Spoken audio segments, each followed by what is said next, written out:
Hello out there. Thank you for listening. This is the Wesley Entertainment Company. And my name is Jonah. And my name is Lucas. And thank you for joining us today on this glorious day. So this is issue number 2. Issue numero dos. Numero dos. And we're really excited to be back here doing this. This is really fun. So we're going to kind of dive right in. And I wanted to say, if you're a newcomer, what this show is all about. So this is a podcast that Lucas and I are doing.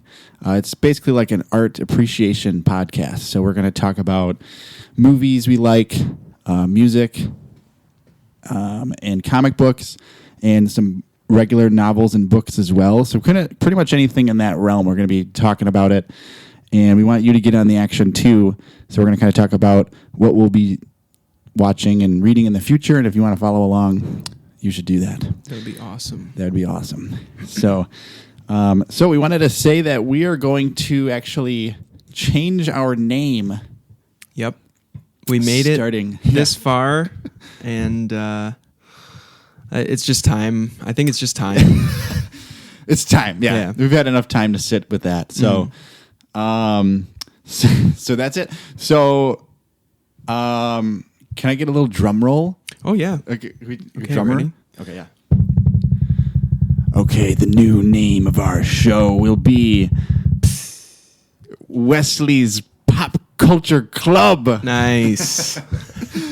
Yes, so we decided to change it a little bit just because there were some other, it looked like channels that had, I think there was one that had the same name as ours. Yeah, we're encroaching. And I also just feel like this one's maybe a little bit more indicative of what we're up to here.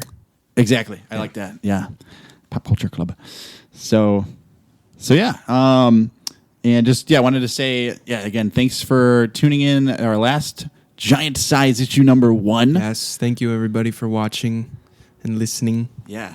So that was really fun to make, and Lucas did a whole bunch of awesome editing, and he did all of the engineering side of stuff. So he's just killing it over there. Thanks, Jonah. Just killing it. Yeah. So that was really cool. So, and then we have to make good on a promise.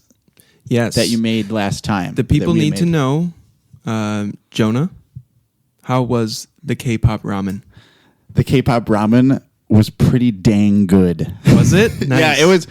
You said it was kind of spicy. Really spicy. Nice. So for me, I can't really do a lot of spice anymore. My stomach gets kind of crazy. Yeah. So I thought the flavor was good, but I probably won't buy it again in the near future just because it kind of hurt my stomach. And I had it this was not me. I had it like at night too, and I was like, oh man, because I was really hungry. So. But I thought it was really cool. I actually was at the store again, and I saw them today. Oh, really? I think there's like 6 packs of them or something. Nice. So they're probably going to be going strong for a while. Overall, pretty good, though. Yeah, overall it's good. Up. Yeah, it was a thumbs up. Okay. It was good quality. So cool. Glad to hear. Okay. Yeah, one more thing before we dive into the meat here. We are now available wherever you listen to podcasts. Pretty much everywhere. So we're on Apple Podcast, Spotify, Podcast Index, YouTube, iHeartRadio. The list goes on and on. And we do have an Instagram account. So if you want to follow us on there, that'd be great. Right now it's Wesley Entertainment Company. I don't know how any of that works with changing that. I don't know either. I imagine that's something we'll have to look into. But for now, go follow that one. And we'll keep you updated on all the different places that you can find us. But that's all I've got intro-wise. Me too. Should we get into this thing? I think we're good. All right. Let's go, man. Let's do it. So we're going to start off with the movie that Jonah and I chose last month to watch for this issue, which was How to Make a Killing. So we actually just saw this movie last night as of this taping. I want to say should we do a spoiler warning too? Oh yeah. Good call. call. We're gonna do just a quick blanket spoiler warning. Yep. Let's just wrap ourselves in that for a little bit. Get snug with that blanket, because everything from this point on to the rest of the show we're probably gonna delve into it a little bit. So if you don't want to hear any spoilers, then you might want to take a snooze. Or something. Take a snooze. Fast forward to the next part. Yeah. Okay. Yeah. All right. I want to say that. So we've got How to Make a Killing. This movie is written and directed by John Patton Ford, who people may know as the writer-director of the Aubrey Plaza film Emily the Criminal, which neither of us have seen. Right. So didn't really know what to expect on a writing-directing front here. Yeah. This movie stars Glenn Powell, Margaret Qualley. We got Ed Harris. We got Zach Woods, Topher Grace. This movie's kind of loaded. It is loaded. Yeah. Lots of great actors in this movie. If for those of you who don't know and are still listening to this part, here's like kind of the quick rundown on what's going on with this movie. So this is the like solicit synopsis, if you will. Disowned at birth by his obscenely wealthy family, blue-collar Beckett Redfellow will stop at nothing to reclaim his inheritance, no matter how many relatives stand in his way. Jonah, what'd you think of this movie? Take it away. I thought it was pretty cool. It was a fun adventure. And it was really funny at times. I would say, yeah, overall I had a good time with this. And I think Glenn Powell is just becoming one of my favorite actors. Nice. We were talking yesterday. He's in a lot of stuff right now too. Like in this past year specifically, he's had a lot of roles. I enjoyed this though. Good. How about you? Yeah, same. I had a good time. I was thoroughly entertained. It was funnier than I expected it to be. Yes. Just based on the one trailer I had seen beforehand. Yeah, I agree with Glenn Powell. We were talking yesterday, and I said I think like some celebrities, I feel like if you met them, you'd be like, oh, like whatever. Like I feel like I could probably have a conversation with some people. I think Glenn Powell might be one of those people that would like. Yes. He just seems like he's got all the charisma, you know. Yes. And I feel like he might be one of those guys where I would genuinely struggle to come up with words to like have a conversation with him. You just be like, yeah, I'm so excited. Yeah, to see you. yeah. So yeah. I for one am glad he's having his moment here. Yeah. He's a really talented guy, and he's a really talented guy. I didn't know it was him until recently, but I've loved him ever since he was in The Dark Knight Rises for about 5 seconds as a worker at the stock exchange. You got to show me that. Yeah, that scene. That sounds familiar. Well, that's kind of what he did in this movie. He was working on like Wall Street. Yeah, very similar. I thoroughly enjoyed this. We were talking about the comedy, unexpected Zach Woods appearance that I feel like was maybe my favorite part of the movie. I think it was me too. I was cracking up. Yeah. His intro went obscenely hard. It was. I want to delve into this real quick because up until that point, the movie, in my interpretation, was kind of like you knew what was happening. This is going to be about this dude who wants to get his inheritance, and he's going to like kill everybody in the way. Yeah. And then it just took this huge right turn with being really funny with Zach Woods, because he's kind of like he's one of the family members that he needs to kill, and he's like the rich art guy, art kid who's like 30 or something like that. And he's like, they show him like at a gallery showing his work, and he's just like smoking weed and stuff like that. Yeah. And he's just, but it was really funny. Like the stuff he said was like very kind of like topical and like prescient. So it was kind of funny. Yeah, I was wondering how much, because he's like a pretty accomplished improv guy, Zach Woods. Okay, so I was wondering how much they just let him go, because I've seen like outtakes from like Silicon Valley where he's just going, and they just keep it moving, and some of the stuff he was saying felt like pretty specifically him, Nice. So I was wondering if they were just like, yeah, like for this, just do whatever, and you'll come up with it.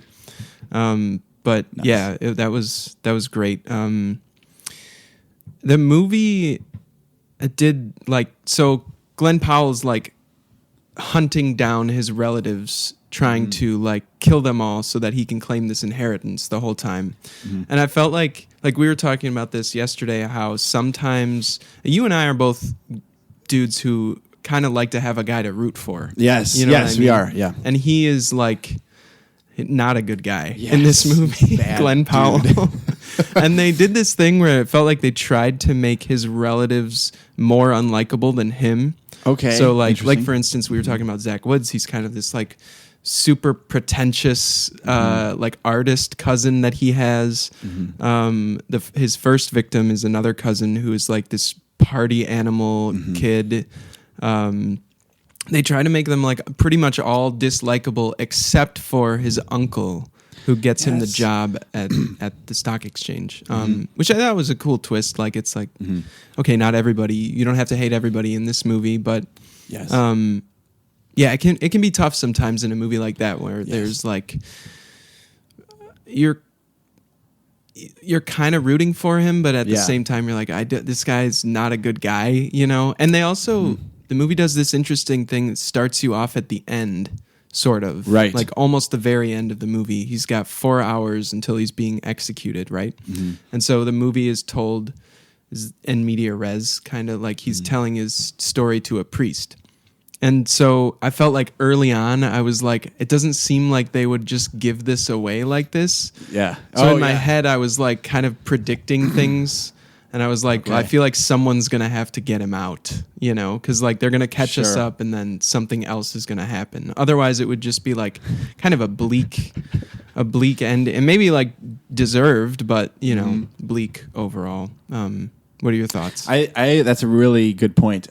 So I will be honest. I have kind of thought of. So I saw this was an A24 movie, and I have been a little kind of negative of A24, like kind of lately. Yeah. I haven't. So I don't really watch a lot of them right now. But We're neon guys now. Neon's pretty cool. I haven't really seen a lot of Neon yet, but it seems pretty sick. But sorry, A24, Mr. A24. But John 24. John 24. I think like I remember talking with you, like there's been a couple movies of A24 where I just feel like it's very focused on the style. Yeah. And the plot like will end kind of abruptly or like bleakly or like, again, that's all artistic choice. For me though, like again, I'm kind of like a Marvel guy. Like I just love like happy ending and like a guy to root for. So like it's just like a good opportunity for me to work on being like open-minded and not just like shut it down and be like, okay, like what are we doing? So I thought that when the priest was talking and they were kind of giving that in media res story, like I was like, maybe he is gonna die. So I actually didn't have that thought, like he might just kill him, because a lot of A24 stuff lately has been kind of like bleak, and it's like almost like they're dangling it and they're like, oh, maybe we're gonna do this, and then they do something like negative, which is kind of alt. Yeah, I should say like it's not a happy ending. Like It's not a happy ending. Yeah. Even what happens, like Margaret Qualley is like his childhood friend who it basically ends up blackmailing him. Like she has someone tail him and finds out that he was present at all of these murders of his family members that take place. Right. And she blackmails him and then frames him for murder, which is why he's in prison. He doesn't even end up in prison for the like 5 murders he committed. It's one that he didn't commit. Right. And she manages to frame him for it and basically like withholds the evidence of his innocence until he signs over the inheritance to her. And then he does so, gets out of prison, and she's there waiting for him, and they go back to the mansion together. Yeah. Which is like, you know, it's kind of one of those things. It's like, well, these two really deserve each other, but it's also like, it doesn't seem like it's going to be a happy living environment to me. No, I don't know. God, no. No, yeah, it seems there's 2 really shitty people. And there's really shitty. Yeah. There's like that moment where he sees her, his like ex-fiance has driven off, and he sees her in the parking lot, and he just goes, okay. Yeah. Like walks really funny. over. I feel like his character was like what's the word? He was like very disengaged with his relationships. Yeah, I mean, he's so focused on the inheritance. Right. He has to be like kind of a sociopath, exactly. right? Like he was just exactly. killing off people. family members. Yeah. He did say he fell for this woman to whom he was engaged, but he was not present. Like, no. He missed their engagement party to go and try to kill his grandfather. Like there was, right. I feel like when we are talking about this right now, it's like putting the movie in perspective and how crazy it was. Yeah. Oh, like yeah. Just putting it out. It's right a bonkers movie. It's bonkers. Like, but it's cool, I think, because they make it look very realistic. Yeah. Like all of it's like present day, and like he has a 9-to-5 job, and it's very like regular looking. Right. So, but talking about it's like this is crazy. Yeah. I wanted to touch on one of my favorite scenes was when the uncle, who has kind of helped. Yeah, he's helped. Beckett is Glenn Powell's character's name. He's gotten him this job, which is the only reason why he got the job was because he killed the first cousin who used to have that job, and then the uncle was like, "Hey, we got this opening for you." And he's like, "Okay," but the uncle turns out to be like this really genuinely nice guy, like you were saying. He's the guy we can root for out of this crazy family. And so like he basically fast forward, and the uncle, I think his name was Warren. I think he was on his deathbed because he had a heart attack. Right. Like, and man, he said this quote, which was probably my favorite quote of the movie, and he was like talking about how, like, oh, we are very wealthy, and like, and he's like, I see it in you, Beckett, that you're chasing this job and you want what pays, but he's like, the only thing that pays is your relationships, and you're specifically like find that one person who wants to be with you and who trusts you and you trust them, and he's like that's the only thing that pays. Right. And I was like, damn. And he was, that was like the one time when Beckett starts like crying. Yeah. Like he gets kind of emotional. He wasn't really crazy emotional in the movie. No. But that time you could see he was like getting past his facade of sociopath. And he was like, wow. Yeah. And he had mentioned in a voiceover earlier that like his uncle was going to be like he was like, I couldn't think of raising a hand to this guy. Like, the only person in the film I feel like to die of natural causes, like, just had a heart attack. You're talking him. Yeah, exactly. That I can remember anyway. But yeah, he said it was something to the effect of like, I've got all this money, but you're the only person who came to visit me today. Like exactly. It's not all about that. Like I could have been making, connections with relatives and having friends and stuff. Like it's life is about more than money, guys. It really is. Not sure who needs to hear that, but if you're out there, there's a little tidbit. That's for you. A little tidbit. Well, Jonah, I wanted to say one other quick thing. Yeah. Topher Grace is really great. Yeah. He was another. We forgot. Yeah. He was another one of the 7 people that he wanted to kill, and he was like a like kind of Christian, like mega, like pop star. Yeah. Almost like he had like this huge following, and he was. I don't know how to describe it. Seemed like it's like a Righteous Gemstones type thing. He's like televangelist sort of like televangelist. Super exactly. preachy, like playing. He was like shredding a guitar solo at the audience. It was awesome. And so he's such a great actor. Like I've seen him in a couple things now, like as he's older. Yeah. And he's like he can do anything. Yeah. He's amazing. Yeah, I always loved Topher Grace. He lovingly referred to Jesus as JC in this movie. Oh, yeah, he did. I got a chuckle. Yeah. All right, man. How you feel? I think good. All right, cool. It was good. Yeah. Cool. Well, we're gonna move along here, but I did want to note next month we are going to be watching Project Hail Mary, which I believe comes out on March 20th.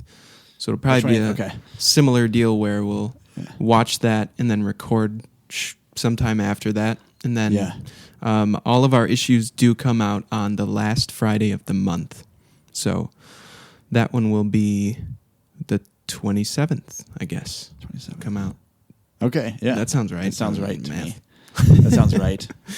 All right, yeah. So Project Hail Mary for March, and we're going to move along here. Did you want to intro this next part? Yes, Cool. I will. All right. Okay, so we are going to discuss the new Marvel television show called Wonder Man. Wonder Man. And so it just was released, I think, this past month, right in January. Yeah, that sounds right. Yeah, they dropped all 8 episodes. And it stars Yahya Abdul-Mateen II as Wonder Man, or Simon. The titular Wonder Man. The titular Wonder Man. And then his kind of his friend and the kind of supporting actor is Sir Ben Kingsley. And he is Trevor Slattery, also known as the Mandarin, when he was the Mandarin in previous Marvel movies. I think we were saying Iron Man 3, and he was also in Shang-Chi. So that's the kind of the main 2 dudes, and there's also lots of other people. So what do you think, man? What are your thoughts? I love this show. This show was so Yes. good. It was amazing. I will say I haven't been like tapped into the MCU television stuff, like the streamers, for a while. I watched, WandaVision when it came out, and Falcon and the Winter Soldier, which are like the first 2 MCU shows that I feel like they put out. And then I watched like a little bit of Loki. I liked Loki. I just never got around to finishing it for whatever reason. And since then, I feel like this is the first one that I have watched in its entirety. And wow. Just so good. So good. So good. Dude, it was amazing. Yeah. We have been doing a running gag where so Trevor Slattery he's like, I think he's kind of British. Yeah. Or he must be British. But he kind of ends his sentences with like a question. Yeah. So he's like, Wonder Man. And so Lucas and I, Lucas is really good at it, but we've been doing it a lot lately. There's a scene in one of the earlier episodes where they're trying to film an audition tape for Simon, and Yes. they finish recording, and Trevor goes, I think Simon asks him how it was, and Trevor goes, "It's transcendent." It's just, there's always like an Incredible. uptick in his Yes. voice at the end. Yes. It's transcendent. It's transcendent. It's so good. So yeah, the I'll kind of do like a little kind of synopsis. So it's like Simon is like a struggling actor. He's trying to make it in Hollywood, and he also has these superpowers that he's like trying to hide from everybody because he basically like has a hard time controlling them, and he is almost like the Hulk in that he's got like unlimited strength, but it's like kind of energized. So that's Simon, and so he's just like trying to like live in LA, Right. make a living, not make a killing. But But now he knows how to if he's seen this movie. right, Yeah. which he listened to the. We all know podcast how and to then- now. Yeah. Exactly. Now we know how to do it. And then Trevor Slattery is like, he is basically like a recovering alcoholic. Because kind of what happened was he was, and you're probably better explaining this, but the Mandarin kind of background. But he was in like Iron Man 3. He was like portraying the Mandarin, who was a terrorist. But it turned out to be he was like literally just an actor playing this role. But he himself was not like affiliated with the terrorist group. Yeah, he's kind of the red herring of Iron Man 3. Yes, exactly. So he like they say in Wonder Man, like he's a recovering alcoholic and he's trying to like get past these kind of poor decisions and start a new life. Right. And so he's like trying out for movie roles and like getting back into acting. And so they basically, these two meet, and then some crazy, awesome stuff happens. Hijinks. Some hijinks ensue. And and then by the end of the season, like they become a really close duo. And there's some more like kind of superhero elements, like more so in like the last couple episodes. Yeah. Where it kind of is setting up for something else. What I loved about this show, which I've kind of been reading online a little bit about as well, is that it was it's like very grounded in like street level, like real life. Yeah. I was actually digging. I haven't like kind of fact checked this, but like before the show starts, it says like Marvel Spotlight. Okay, yeah. And that I've heard is a new thing Marvel's doing. This is the first show where they've done it, and it's going to be like showcasing more street level superheroes. Okay. Like realistic. I like that. Yeah, and I think that like for me, that's where I love superheroes, is where it's like kind of more relatable. Yeah.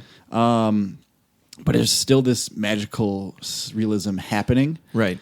And I think that's why I loved this show, is because it was like that we could really relate to Simon, like a lot of the struggles he was having, and he kind of like lost everything, and he was just kind of struggling a lot. And but he like it was very like kind of human focused. Yeah.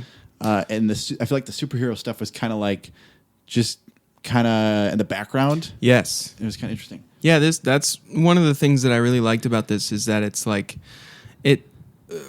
we've talked about this before too. Like, I feel like something that helps to make these kinds of things work better, that these things that are set in like a larger universe, is when they're able to like transcend that universe, transcend it, and just be their own thing. You know, like that's like what makes Andor so good too, is that it's like like feels like it's definitely part of the Star Wars universe, but you can watch Andor and like forget about Star Wars. Totally. Like, it's completely its own thing. It's so well done because of how original it is, and and I feel like this show does a great job of that. Like you said, like the superpowers become like background noise for a while. It's not.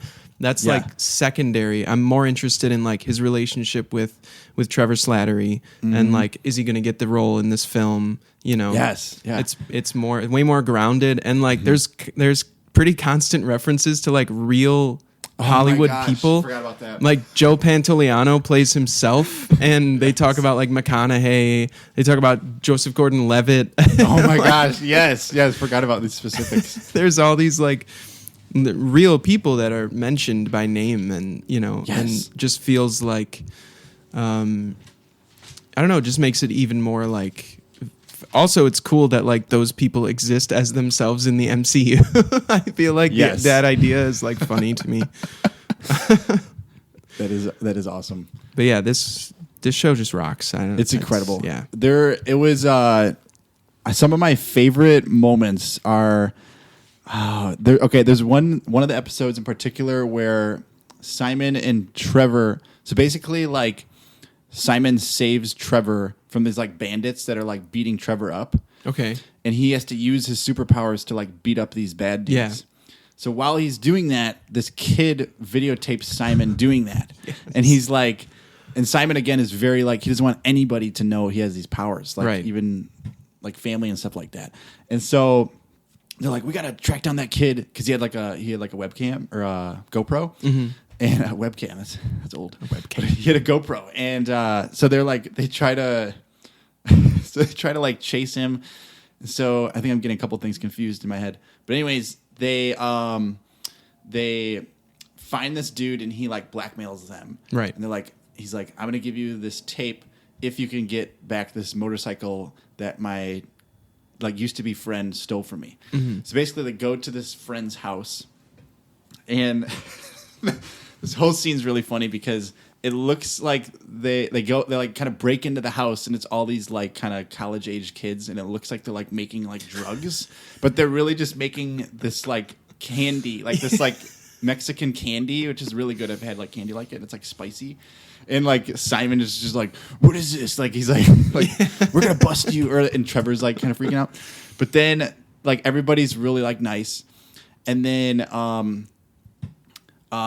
basically some like FBI dudes, or like not FBI, like government dudes that are working. There's a lot of backstory here. I don't want to get into all of it, I guess, because it's so much. But there's like these bad guys that come, and then a gunshot happens, and everybody just like runs, and then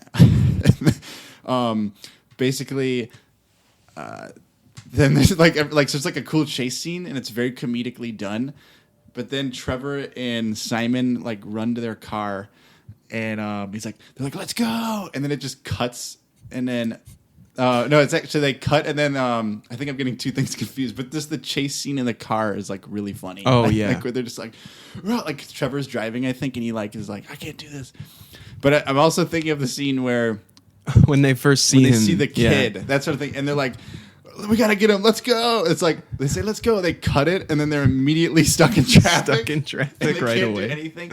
That was just both of the car chase scenes are really funny to me. Yeah, I think that episode may have been my favorite one. Yes. It's like kind of shorter, but there's so much that happens. There's a lot of stuff that converges, and the twist that they're just making candy is it's really hilarious. Funny. And then I think like Trevor at one point is like, "Try one." Yeah.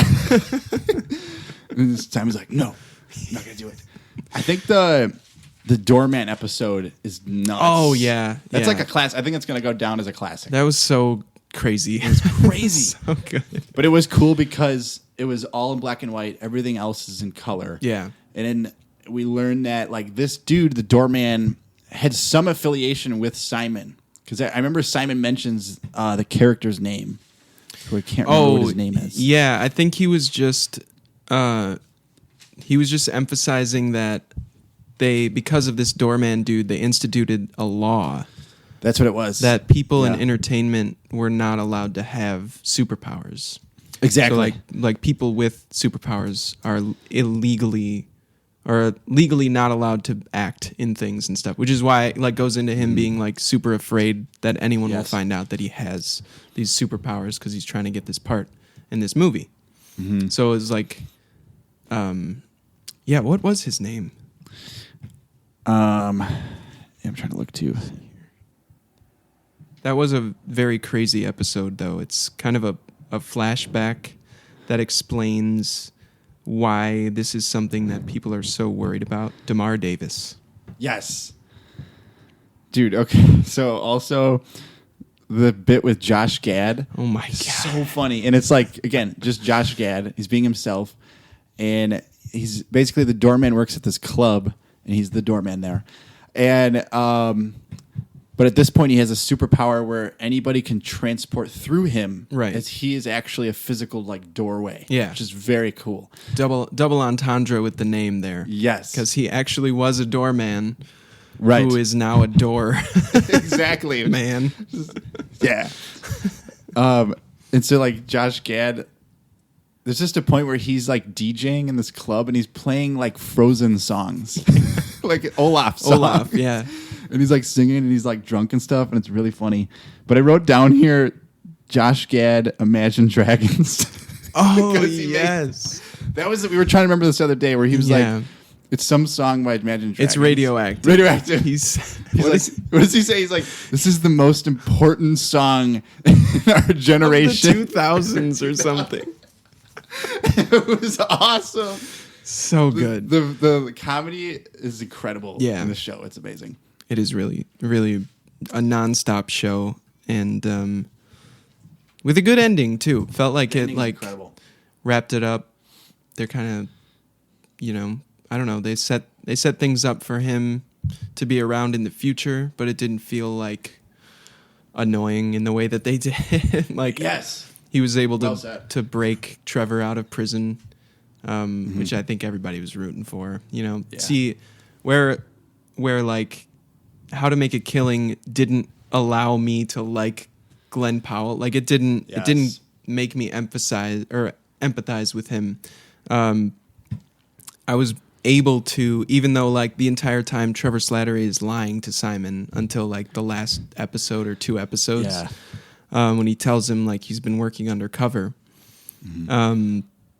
you feel for him, because he just got in over his head with the whole thing. Like, I don't know. Yeah, it just felt like the characters were more complex than I expected them to be for just an MCU TV show. Yes. Like that's a really good point. They were layered. They had interesting dynamics between them. Yeah, I think it's a great point to kind of like forgot about that. Yeah, I agree with that. Well, man, what do you think? Is that we feeling good for Wonder Man? Yeah. All right, cool. Real quick, I just want to give a shout out to season 3 of Primal, which is chugging along. Some awesome 2D animation. I love that show. I think they have 4 episodes left this season. So things are picking up. Ooh, okay. Yeah. Hell yeah. All right. We're going to do one more quick segment, and then we are going to take a quick break. But I wanted to get into this because we're trying to branch out with our different, levels of entertainment and stuff. So we've got, I feel like in the first issue we hit movies and comics pretty hard. Yeah. But we wanted to branch out a little bit. So I've been doing this thing. I tried to do it last year too, and I think I fell maybe one book short. But I'm trying to do this thing where I read 12 books in a year, so like one for every month, right? So I have begun my journey this year. So I've got my January book and my February book both done. So for January, I read Slapstick or Lonesome No More by Kurt Vonnegut. Awesome. And then February, I finished up Children of Dune by Frank Herbert, which is the third one, okay. in the Dune series. So, and then currently for March, I'm reading Project Hail Mary, trying to get ready for that movie coming out here. That's so very topical. Yeah. Well, I'm trying. On the ball. I'm trying to do that more, cool. where I read. Like if a movie is based on something, I'd like to read the source material beforehand. Kind of backfired on me with Wuthering Heights, but we don't need to talk about that one. End that one. So yeah, just a couple of quick thoughts. I think Kurt Vonnegut might be my favorite author of all time. Okay. He just drives the point home in a way that's like so true to humanity. Like I feel like he had a really good understanding of the way people respond to things. So this one's really interesting. It's about a guy who was raised with a twin sister. And actually there are a couple of weird similarities between these two very different books. So first off, they were both published in 1976. Wow. Okay. Which was just That's coincidence. I wasn't trying to do that. Yeah. I've just been making my way through Kurt Vonnegut's books and the Dune series, and these two just happened to coincide in time. And secondly, both feature like plots revolving around main characters who are twins that people are trying to separate from one another. Crazy. Yeah. What the heck? Really weird. So in this one, the siblings, they share this kind of like collective genius that is only in existence when they're near each other. That's cool. Yeah. So they get like separated, and then his sister dies and he becomes like the president of the United States for a while. And then basically like the apocalypse happens and he becomes the king of Manhattan. Real Kingpin type shit. So yeah. This one was just great. I always love Kurt Vonnegut. I don't think necessarily this is my favorite of his books, but I'm glad that I read it. It's got some really good really good commentary as always from him. Yeah, loved it. And then Children of Dune. This one was also really good. I'm enjoying my time in the Dune universe. Yes. Chugging along. I felt like the first one, it seems like the first one is going to be hard to top as they get going. But I will say, like, Messiah is the second one. Felt more like political intrigue, and sometimes like it's a lot about like prescience and like, can we change the future if we know it, or like is it just destined to happen no matter what we do, kind of thing. And it was like a lot of the concepts in the second one are like pretty abstract. So this one felt like it was more of a return to like moving pieces and like plot work and stuff. And I don't mean like Messiah was devoid of those things. It was just like there were times when I would have to like reread the same paragraph like 5 times to soak it in. Whereas this one was a little bit more straightforward. It has those elements, but it definitely returns to like, okay, here's what's going on in the plot. And like, it was just maybe a little bit easier to follow for me. So yeah, that's been Lucas's book corner. Thanks for indulging me on that one. Just trying to branch out a little bit. I like it. We're going to take a quick break, and then we are going to be right back. Thanks for watching, and we'll see you in a second. See ya. And we are back. Welcome back, everybody. We're back, baby. We're back from the break. We're back. All right. So, post-break, we wanted to get into music a little bit. This is part of our further branching out into different forms of content and entertainment. So we wanted to talk about some more recent albums that we both have been listening to. So we each chose one. We did. Would you like to start off? Yeah, I can start it out a little bit. Start it off and get it going. Get it going. Get it moving along. Yeah, we'll get that train rolling.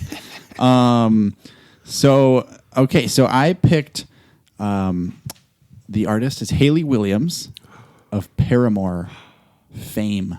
And her solo album, Ego Death at a Bachelorette Party, which is a pretty awesome name. Yeah, I agree. That's a good one. It's a pretty awesome name.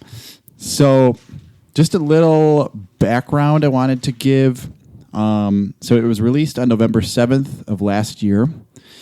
It is 20 songs. Yeah. In a little over an hour, which I didn't realize that.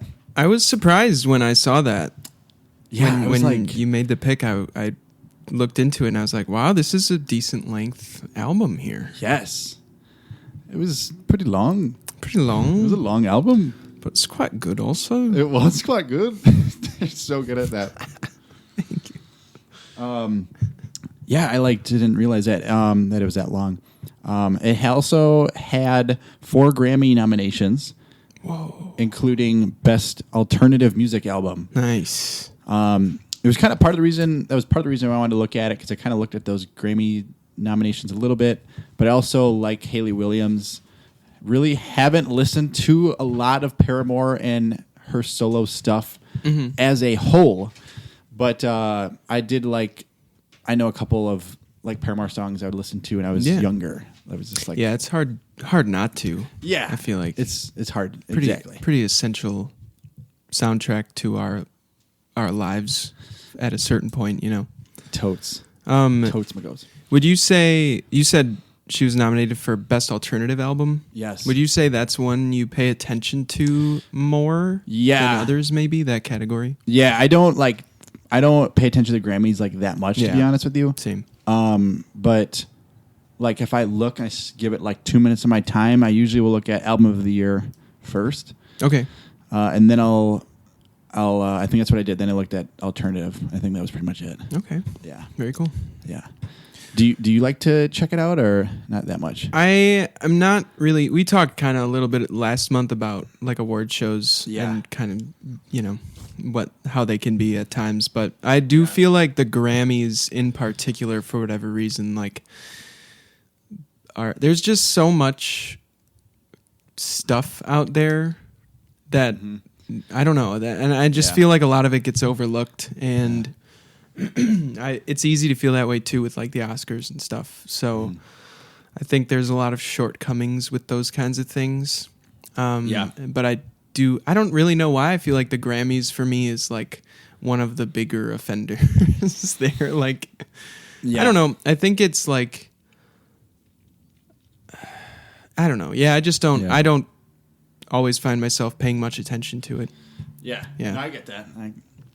I get that, man. But I would say, tastes-wise, I do probably fall into the alternative category at the Grammys.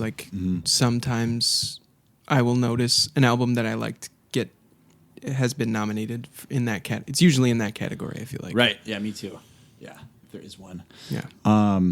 So I'll kind of jump into this. So I really enjoyed this album.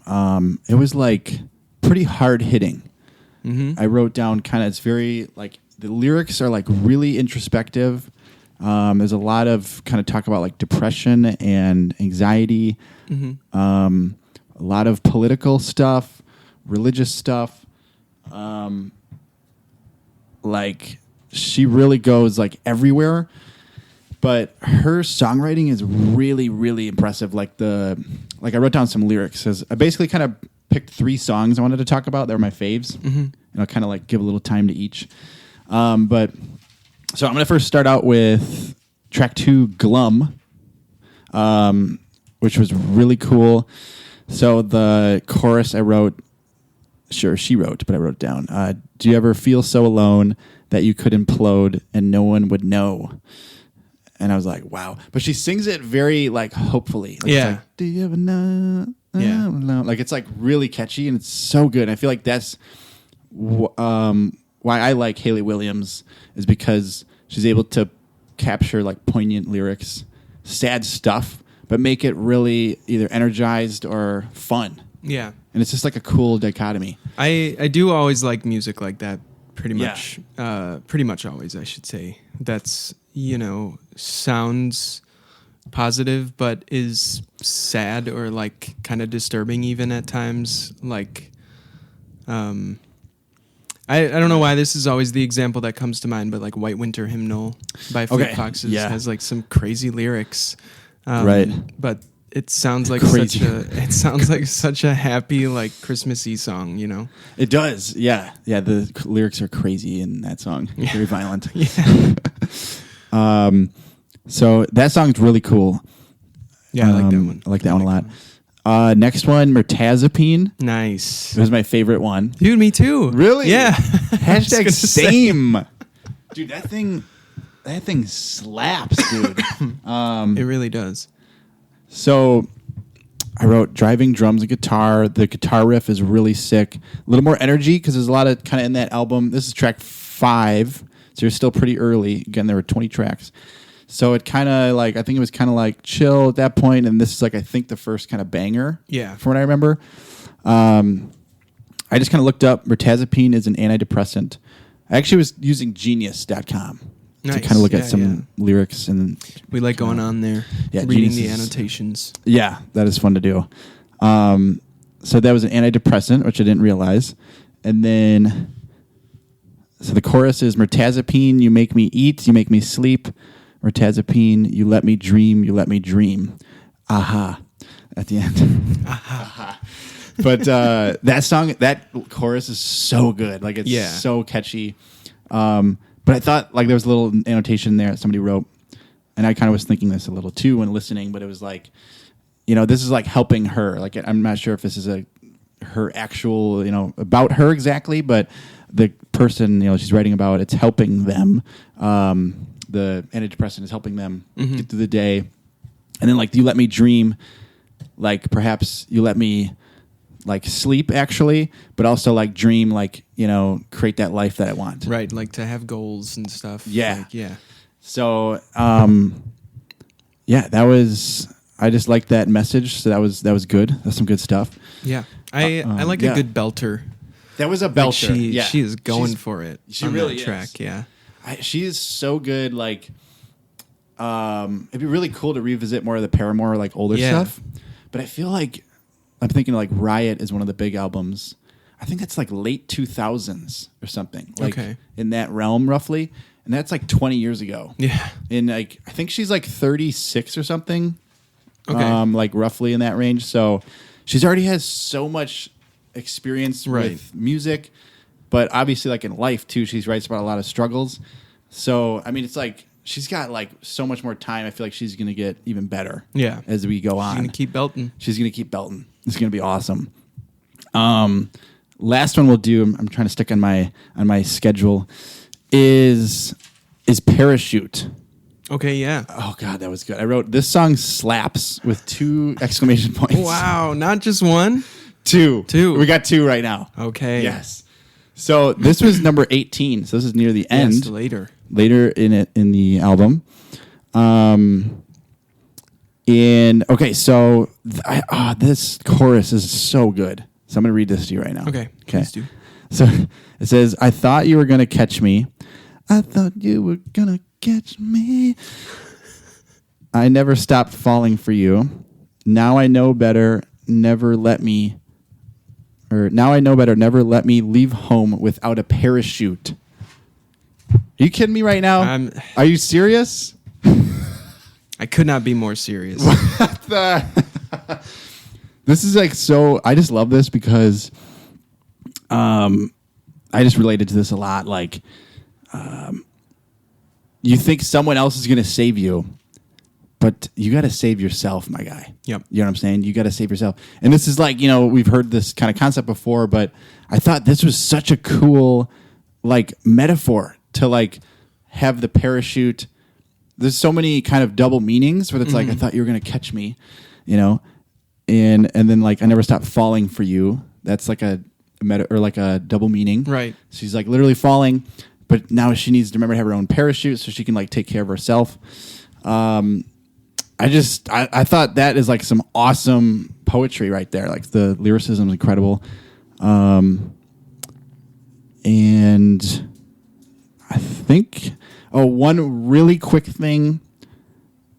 I think I would like meeting her in person also because she has a song called Zissou, which I was reading about. It's in reference to the Life Aquatic with Steve Zissou, a Wes Anderson movie. And the song is like, I actually wrote a ton of notes on this, but I'm not going to get to all of them. Okay. The song sounds slightly like, kind of like one of the songs in the movie where it's like, doo, doo, doo, doo, doo, like some like kind of very like synthy stuff. Right. The song slightly sounds like that to me, and there's just kind of some homages to it feels like, and a lot of like underwater kind of funny mentions and like just kind of cool mentions in that one. But I actually looked it up, and there was a Paramore cruise that they would do called Parahoy. Okay. Parahoy, and they like made it Life Aquatic themed.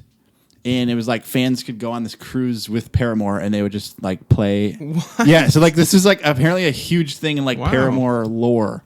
So the last one they did was like 2018, so they haven't done it in a while, but it was a thing. Like I literally was typing in like, I don't know how I got to that, but I had no idea that existed. So that was really fun to find that. That's amazing. That sounds super fun. It was awesome to see that. Yes, I also wanted to note the song Discovery Channel. It was on my honorable mentions. Yeah. Yeah. I just like that the chorus is sampled from, the Bloodhound Gang. That song, The Bad Touch. Didn't see that one coming. I didn't realize because I didn't know what it was from because I had heard it and I was like, this is the like how we do it on the Discovery Channel. Right. I was like, I've heard that somewhere, but I didn't look it up. Also in Parachutes, she makes a reference to Spidey senses. Yes. She does that. She does a DC reference to Gotham. Oh, yeah. In another, I don't know if I wrote it. Oh, shoot. Which one is that? Did you see that though too? Yes. I was listening to it yesterday and I was like, hey, Gotham. Is it Hard? Yes, I think it is Hard. I think it might. I don't know. Maybe not. Anyways, pretty cool. I was reading about that because there was like an annotation where she had been watching Penguin. Oh, really? She was like really into it. So nice. So yeah, there's so much to say about this that we could say more. Yes. But I think I'm gonna end it right there. I like it. Thanks for bringing that one to my attention. Mm-hmm. I really enjoyed listening to that. Good. All right. Well, we'll flip it over to me then. Flip. The album that I chose to talk about this month is Secret Love by Dry Cleaning.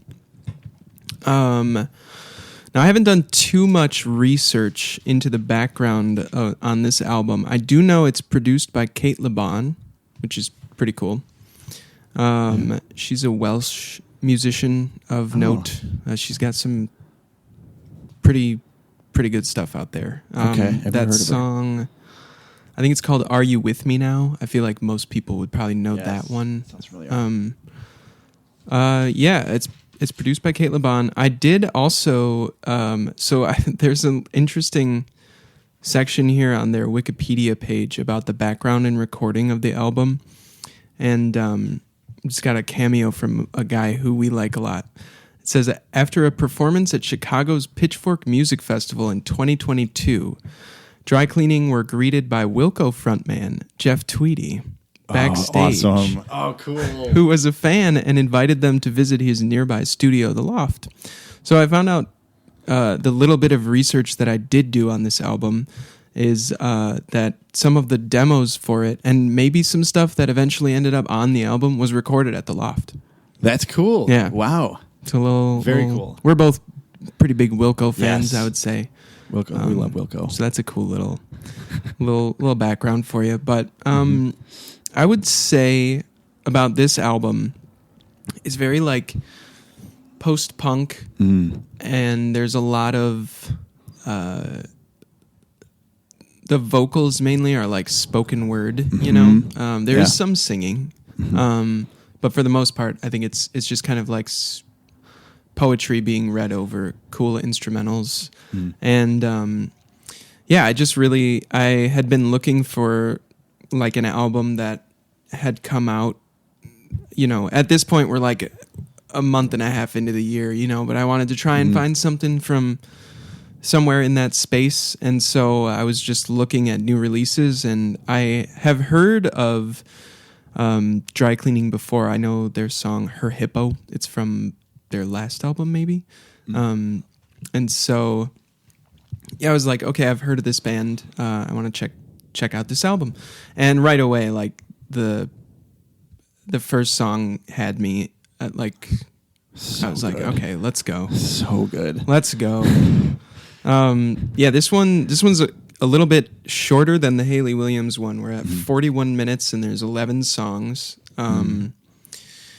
But yeah, no, it's just front to back good stuff. Thoroughly enjoyed it. What did you think of it, Jonah? I really liked it. That first track hit my head all day. Yeah. Dude, that's probably gonna be one of my favorite songs of the year. Like I have like a playlist that I make every year where just songs I find at that moment I just put in this playlist. Nice. So I put that one in the 2026. Nice. But it's so catchy. Like I think we were talking before that I think I had heard that song actually once on a local radio station here. Right. But it's so catchy. And then it's like a broad view. Yeah, I really agree with like you said, kind of like the spoken word.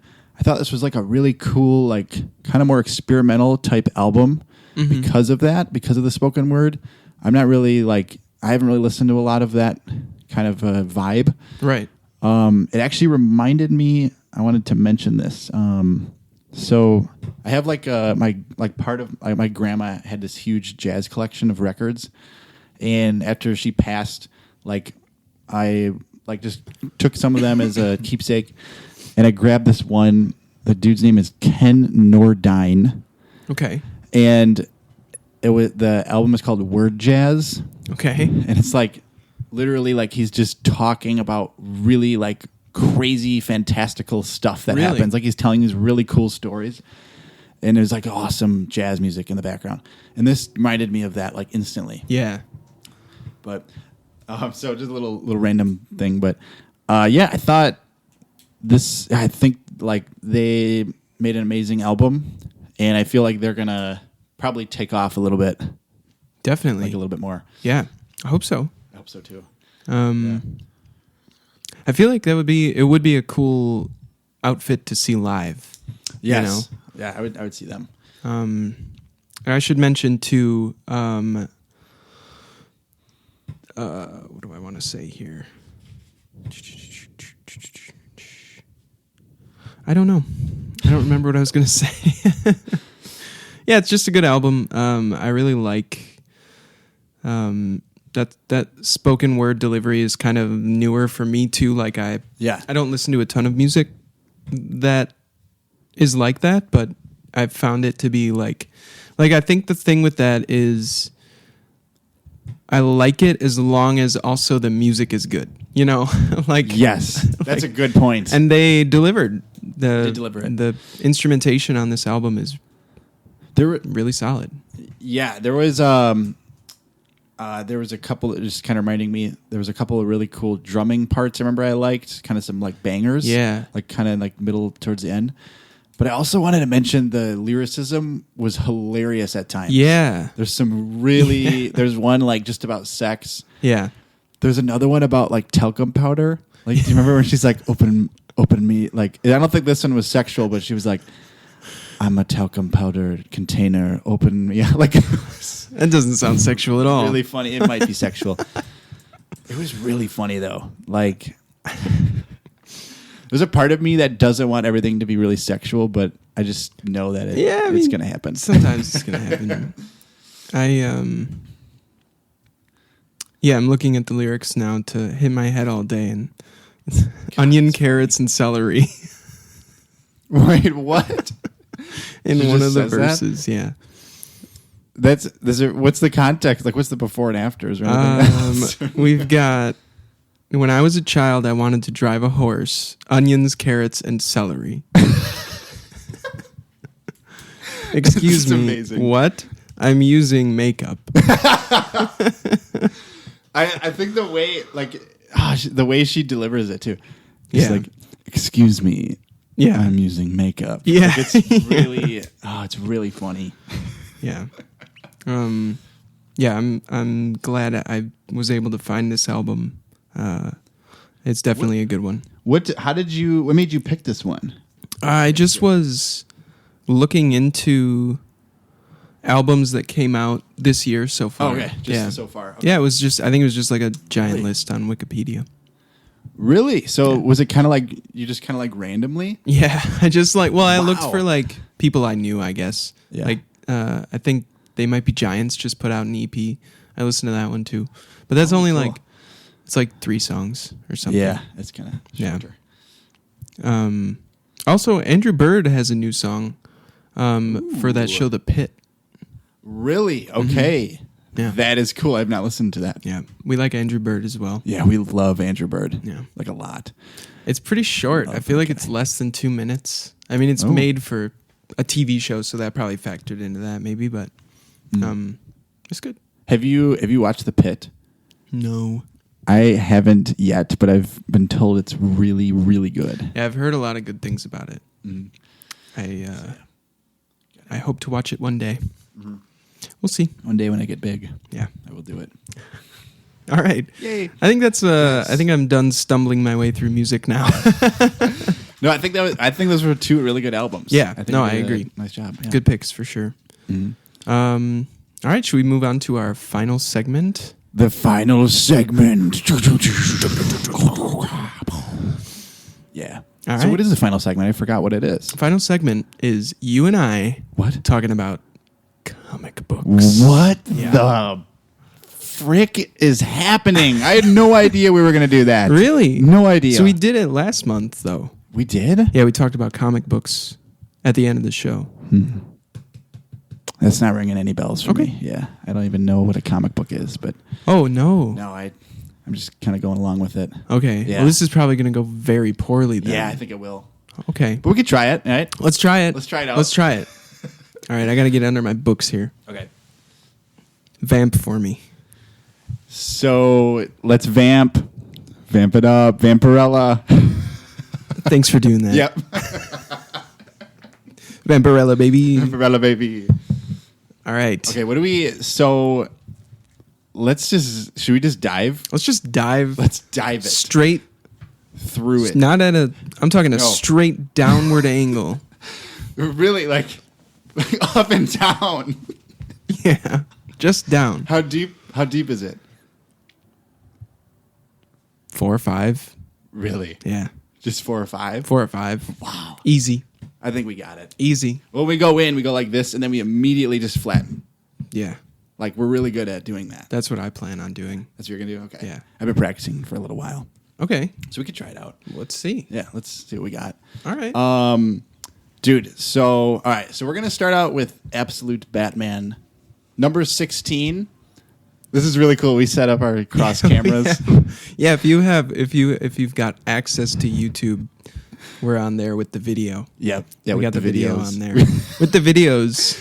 We have the video on we the have the videos.com. Otherwise, if you're just listening, we have 2 separate cameras that are pointed at each of us. Right.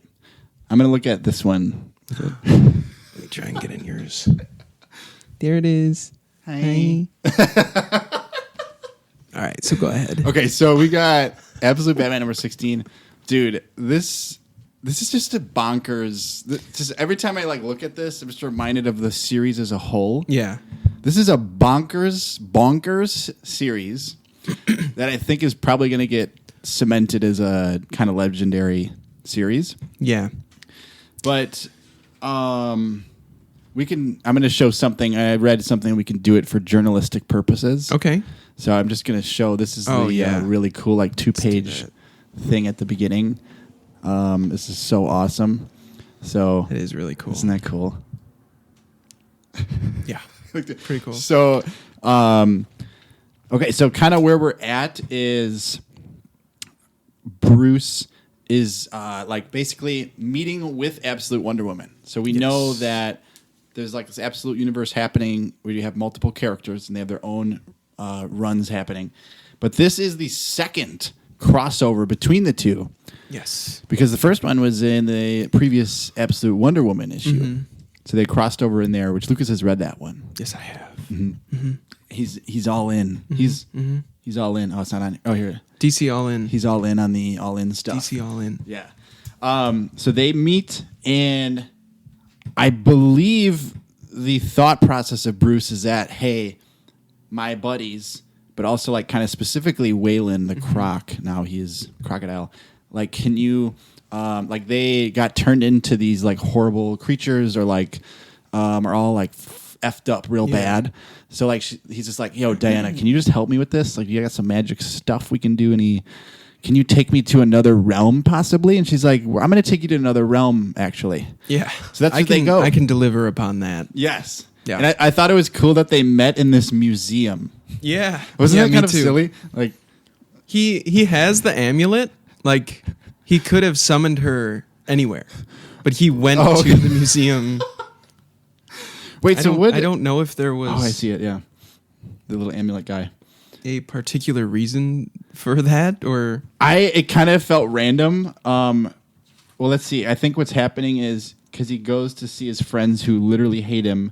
Oh yeah, and then they're like, we hate you. You're dead. And then he's just driving kind of angrily in that cool 2-page splash we just showed you on his motorcycle. And then he goes to the Gotham Museum of Natural History. Diana looks so cool. I feel like Nick Dragotta, he's such a great artist. That was one of my notes too. It was really cool to see her drawn by Nick Dragotta. Yes. Yes. There's a cool, you see her whole body basically. It's just real. She looks really really jacked. She kind of looks like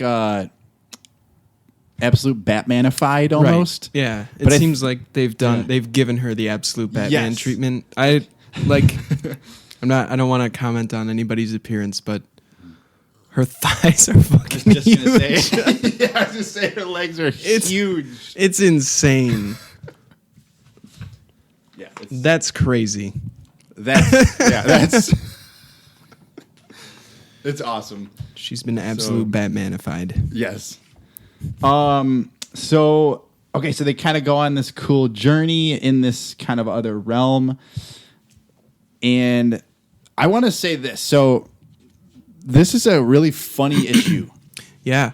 It's really funny. And there's a couple of panels where Batman is hilarious looking to me, because at this point he's very stoic in the whole series. Right. He's like, I hate everything, and I just everything's really tough. Which I get it. There's a lot of shit going on. He's had a hard go of it over the past year and a half. Yes, it's been tough. With his friends and all these traumatic memories of his dad passing away, and but there's some really funny little 1-page things. On that same page is just a picture of his face, as he's entering in the realm, and he's there's just ... he just looks funny. There's a little joke on the next page where they're this got me. This one got me. Yeah. Do tell. Well, I made this note also. It's nice to see this level of humor in a book that has so far been extremely tragic and kind of disturbing at times. Yes, and very disturbing. We talked about, it has pretty much morphed into body horror right at this point. But so there's this gag where they arrive in, I guess she calls it Aeya. Is that right? Sounds right to me. They arrive in this land where the veil between realms is thin, and she's going to take him to Acrolis, Yes. who can potentially give them something with which Bruce can cure Waylon of his killer croc disease type thing. And so they're walking through this land, and it's very perilous. And it seems like each day or so, for like several days in a row, there is something that Diana will point out to him that she says. So, like, for instance, day 2, there's some lightning. She says, if you look at the lightning, it'll kill you. Day 3, there's this giant bird of some sort singing a song near them. She says, if you listen to its song, it'll kill you. Day 7, they're in the sand dunes. If you stumble in the sands, you will die. Like this, if you stumble, the sands will kill you. And then on day 11, they walk across a cyclops, and he says, is that a cyclops? And she says, yes, if you look in his eye. And he goes, he'll kill me. And she says, no, it's just impolite. Why would he kill you? They threw us. That's like a whole page of a joke. Yeah, exactly. And then they also show the Cyclops looking at him, and he looks kind of like a little animal. Yeah. Like, he looks really funny. He gives him some side eye. Exactly. The one side eye. Yes, I agree on the humor there. And then also wanted to say, like, at the next turn of the page, Alfred is feeding Waylon. Yes. This was hilarious because he dumps out this meat, and Waylon's like, meat. And he's like, yeah, it's in the trolley. Like, back up off of me. And then there's just this panel. His face. Don't you eat me. And then Waylon just like, yells Rah! at him. That is pretty funny. That was a good one. And then, so yeah, there's some more stuff happens. Bruce goes to a dream realm, which was pretty cool. But the other, a couple other funny things real quick. Oh God. Yeah. They get to Acrolis, who's like this gigantic, absolute centaur. Yes. And he's just huge. And he says some stuff to Diana about how she never comes down here to hang out with them. And then he's like, basically tells her, like, I'm going to enjoy killing you and your boyfriend. And they jump, and there's an entire page of them just both yelling, we're not together. Yeah. Yeah. It's very comedic. I love that one. And then on the next page, oh gosh, Bruce, this is my favorite part. Bruce knocks him down, the centaur, gets behind him, and Diana's like, Bruce, never stand behind a centaur. And he goes, what? And then immediately gets kicked in the head. Like, yeah, and he gets that what panel is my favorite panel of the whole book. It's so good. Because he looks hilarious. He looks so goofy. Yes. He's like, what? This feels like an annual to me. Yeah. Where it's like, I agree. It's like a side quest, because it is quite literally a side quest. Yeah. But the whole tone is shifted. Like, it's way funnier. I feel like this adds to my whole enjoyment of the series, that it can go here. Yeah. And not just be like kind of brooding the whole time. I agree. And they are kind of in between arcs, right now. Like, it seems like Sure. they finished up Bane in 14. Right. Then 15 was did. Joker. 16 has been this, which is like part 2 of a duet, Right. And then I believe 17 is like starting on a new story. Yes. Kind of thing. I think that it is. So yeah, I think that maybe that kind of lends itself to a bit of a lighter tone. That's kind a of good being point. In a transitional phase, Yes. It's kind of as when they had the Mr. Freeze little arc there, like 2 issues or whatever, like in issue 7 or something like that, where it was like, and it kind of was like one off. They had a different artist in there, and it had like a whole different vibe, and it kind of feels like that. I almost forgot about this, but I really like, as far as like messages, this is like kind of why I like comics too, is that there's like usually very hopeful messages. Mm-hmm. And there's one where Diana's kind of just like, Bruce, everything you need lies inside you. Mm-hmm. And he's like remembering that But then it's so I thought that was kind of cool. Yeah. That was really nice. It literally was also. He had been stabbed with an arrow right. that was inside him that he needed to give to Waylon. Right. Yeah. It'd be cool to see what that does to him. I know, yeah, I'm interested. Yeah. Kind of ended us on a cliffhanger there. I also liked, I wanted to note, we now have Absolute Lucius Fox. We is do. pretty cool. Wait, where was he? Oh, yeah, he's his boss, is like right? the foreman, at the construction site. And it's funny because Bruce is like super tired at the beginning, and Lucius is like, listen, man, do me a favor. Go this weekend, go out and touch some grass, ride a horse, get in a fight. And then it's all the shit that he ends up doing in this issue. And he comes back and his arm is in a sling. And Lucius is like, what the hell did you do? And he's like, touched some grass, I rode a horse, I got in a fight. I like the closure on that gag. Yeah. It was pretty funny. This is just like amazing storytelling. Yeah. I feel like all the stuff we've talked about today is just incredible. Yeah, and I wanted to say too, I was wondering, I think I mentioned last month, I was wondering how they were going to bring Diana back into this, because her part of the duet was very like self-contained. It felt like it started and ended in that issue. Mm-hmm. So I was like, I wonder how they're going to do it here without it feeling like forced. And they did a great job. Like he gets 3 uses out of that amulet, and he's used it twice now. So he's still got one more. So we're going to be remembering that and thinking about that. But it felt like organic, like he needs her help to do this thing for his friend.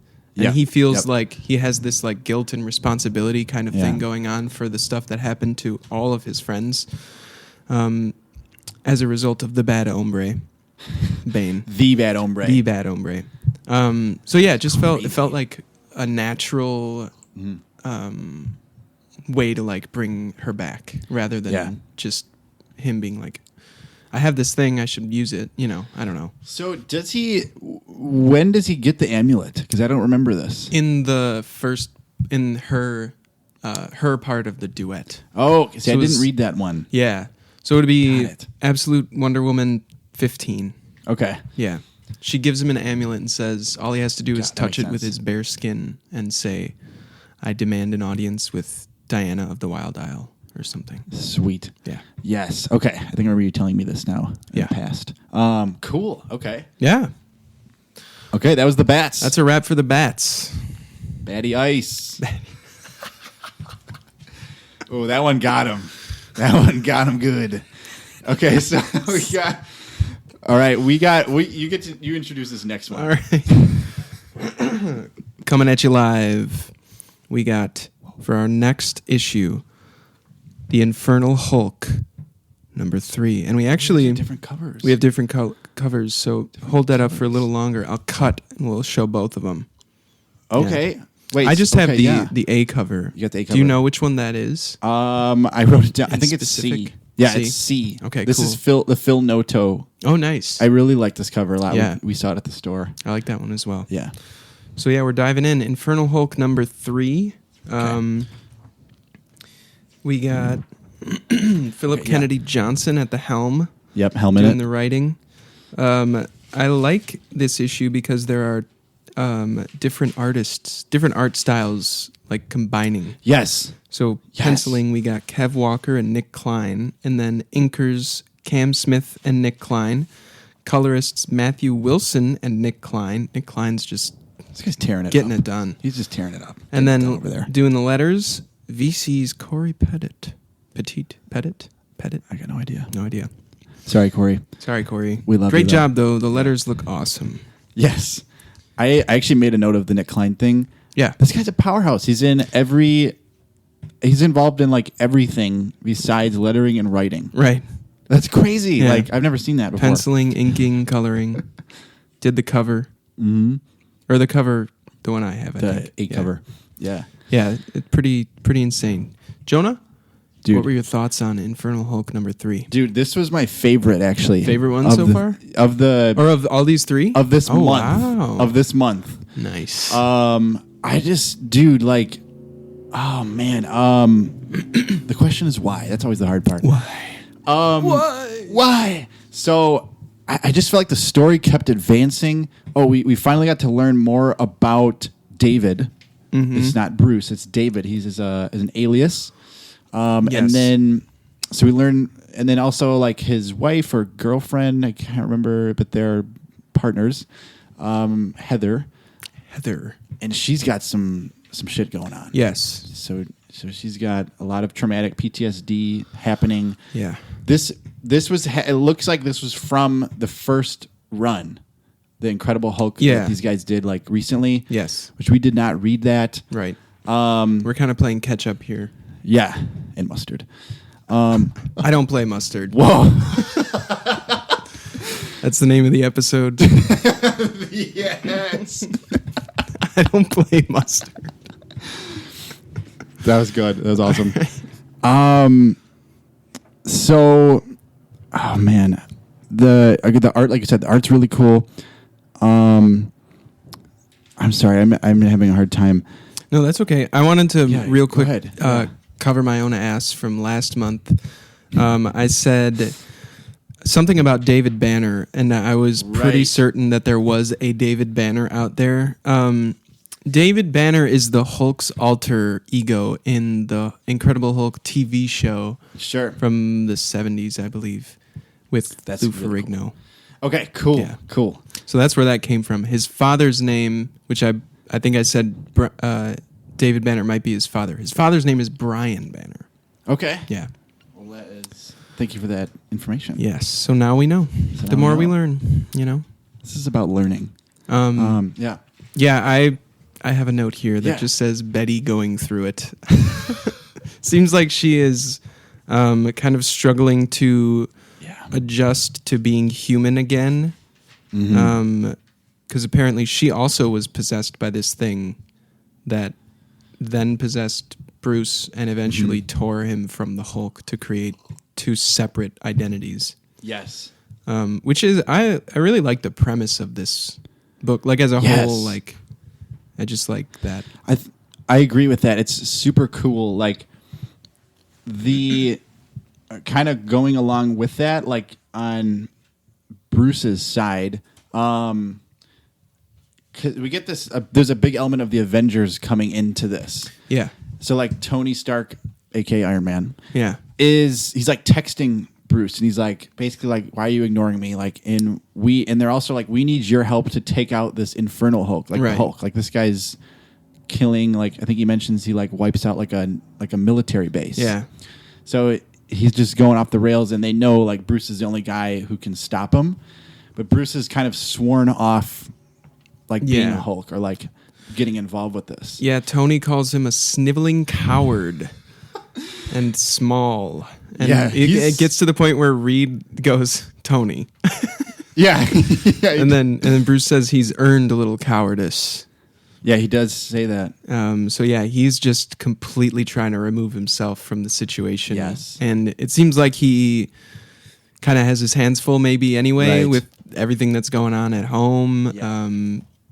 You know, so the kind of the self-harm stuff was a little hard for me to read. Yeah. With Betty, that was like kind of intense. It was, yeah. Anytime they drop that at the beginning, the message about with the crisis lifeline, I'm always like, oh, what are we in for in this one? Yep. You know, that was in like every Ultimate X-Men one, wasn't it? Yeah, too? yeah. So, yeah, I agree with that. I made a note of that. Yeah, I think that a reason why I really like this issue is that it is more focused on Bruce. This is the first issue of the run where we're seeing Bruce a lot. Right. The other ones have been about the Hulk, and we're like you said, like we're getting his family life, his work life. You can tell that he's obviously not doing well because of Betty, probably. But I probably been thinking it's because he's ignoring who he is. Yeah. Which is he's got to help these people out. There's going to have to be some sort of call to action here. Right. I would think. I think maybe there I'm will totally be wrong, but it seems like so. Yeah. Oh, go ahead. You go. I was gonna say it seems like at the end, they might be hinting at what that potential call to action might be. Yes. Now, I don't know anything about this guy, Scar. They say he's Wait, the Hulk's what? son, Oh, yes. but I don't know about him either. he saved Betty and Bruce from the Requiem Yes.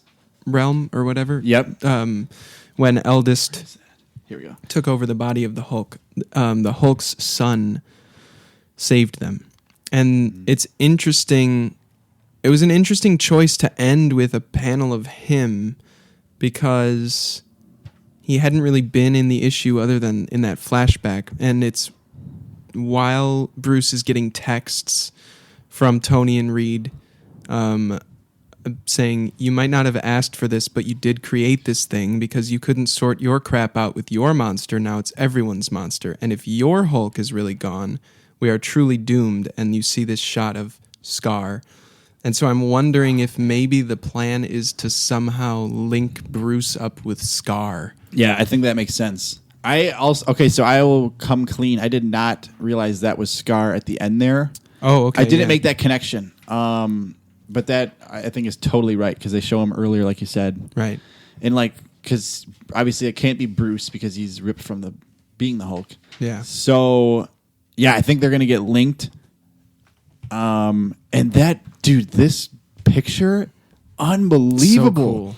I actually had heard another interview with a podcast. So the podcast called Comic Book Club. Okay. Quick plug. For those guys. They're really cool. Listen to them quite a bit. They had interviewed Philip Kennedy Johnson at a Comic-Con. And in the interview, he's talking about how Nick Klein's art has progressed since he's been working with him. Because I think they started so again, this is the second kind of volume of their 3-volume thing they're going to be doing with the Hulk, which is going to span many years. I think their first issue of the other one, I think it was 2018 or something like that. I could be wrong on that. Maybe it was that was the run before that. But the last run was 30 issues. So it was probably after that, actually. But anyways, it seems that I mean, this Hulk right here looks amazing. It seems like he's even improving since we've began reading almost. Yeah. Which is 3 issues. So I really like Nick Klein, his art. He also draws. There's a couple. So we were saying, Kev Walker does most of the art because he's doing the Bruce Banner kind of era. But there's a few of Hulk's kind of world, and it's very miniature looking. Yes. And it's super detailed, and I love that. So I know we got to stick to our schedule here. So I think I'm gonna I'll just say I love this one. It's probably my favorite out of the 3. I like to see where this is going. It has a lot of momentum. Yeah, I agree. I like it. I'm excited as well. Yeah. All right. Heck yeah. Getting to our last of the 3 for this month. Last of the 3. Would you like to do the honors? I shall, dude. I shall. Okay, so we got Captain America, number 6. Number 6. And this is the start of a new arc. A new arc, Doom Shadow Part 1. Doom Shadow. So we got Cap. This is I do a little kind of organizing on my comics and stuff. I think this is volume 14. 14. That's crazy. But the writer is Chip Zdarsky, artist Delio Diaz, Chipman. and Frank L. Pizarro. Colors Romulo Fajardo Jr., letterer VC's Joe Caramanga. Lucas, what do you think? What do we got? I liked this one. Like this one? Okay. Yeah, I feel I will say, in a relatively actionless issue, the plot still is moving, Yes. They're getting stuff done without being there is some action for sure. But yeah, they're getting stuff done without, they're also kind of giving us a breather after closing out the Doom storyline, And so now, do I have this right? The first one was several years ago. Yes. And then this one is now after the events of One World Under Doom. Yeah, I believe so. Okay, because they make reference to the fact that Doom just tried to take over the world.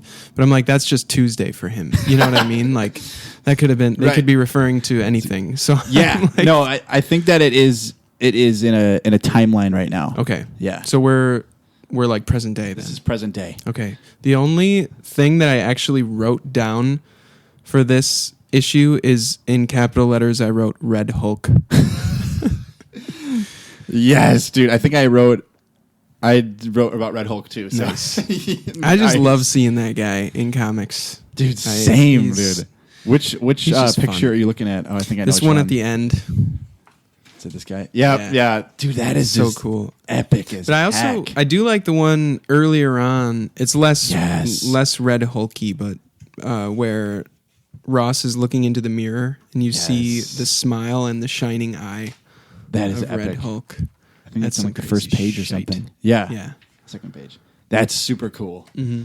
Yeah, there's a lot of like callbacks to the movie. I feel like the Brave New World one, Yeah. like that. I guess that one is the main callback, like vibe. Right. I thought this was like a really interesting issue. I didn't really love it. Like Sure. I was like, oh, it's awesome. I still I still enjoyed it. So the dialogue was very interesting. I kind of feel like it stumbled a little. It was like it was doing more telling than showing. Okay. It's like we got to explain a lot of stuff. Yeah. Which is fine. Like that's cool. I'd prefer a little bit more showing versus telling. Okay. It was really cool though that we learned about Shield. We got Nick Fury here, Nick Fury Jr. actually. Yeah. So I'm not familiar with what happened there. I don't Are you know. familiar? Okay. No. We'll find out eventually, probably. Yeah. It'll come back around. So just kind of getting acquainted with this like new like Shield gang, which seems pretty cool. Sharon is in there Yep. too. So his Got to see Sharon. his GF, which they're kind of having some struggles. It sounds like they're both they both have high visibility positions. Yes. It seems like they remain committed to one another, but Right. in their own ways, Right, in their own ways, exactly. So they're trying to, and there's like a part where I think Sam Wilson is like, "Are you good, man?" And he's like, I think I wrote it down. He's like, "Are you okay?" And he's like, "Nothing's ever easy, Sam. Yeah. Life, relationships, democracy." Democracy. And that panel is sick because it's like they're walking at night outside of the Washington Monument. Yes. And We it's got the super Washington beautiful. Monument in the That's- background. That's probably like my favorite panel of the issue. Yeah, that was a good one. I actually have been there. Like we went to DC on a school trip, like the 7th, 8th grade trip, Wow. and kind of walking right there is like super nice. Like it's gorgeous. I went to Springfield, Illinois for my 8th grade field trip. That is awesome. Do some Lincoln stuff. Yeah. What, It's no Washington, D.C.